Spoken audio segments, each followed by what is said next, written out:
మీరు చూసే ఉంటారు కెనాల్స్ ఎల్లప్పుడూ వి ఆకారంలో నిర్మించబడి ఉంటాయి. ఎందుకు వి ఆకారంలో నిర్మిస్తారు కెనాల్స్? నీటి యొక్క ప్రవాహ పొరల మధ్య ఒక ఘర్షణ బలం ఉంటుంది. దాన్ని మనం స్నిగ్ధత అంటాం, విస్కాసిటీ అంటాం.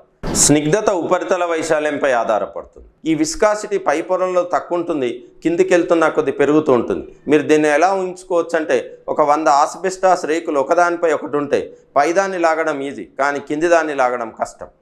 కాబట్టి ఎప్పుడైతే దాన్ని వి ఆకారంలో నిర్మిస్తామో కిందికి వస్తున్న కొద్దీ దీని యొక్క ఉపరితల వైశాల్యం తగ్గుతుంది. కాబట్టి ఇక్కడ విస్కాసిటీ తక్కువ ఉంటే ఎక్కువ పరిమాణంలో నీరు ప్రవహించడానికి ఆస్కారం ఉంటుంది. మరి అలా అని చెప్పి పూర్తిగా వి ఆకారంలో ఉండక కొంత ట్రిపిజాయిడల్ ఆకారంలో నిర్మిస్తారు. వి ఆకారంలోనూ నిర్మించడం కష్టం.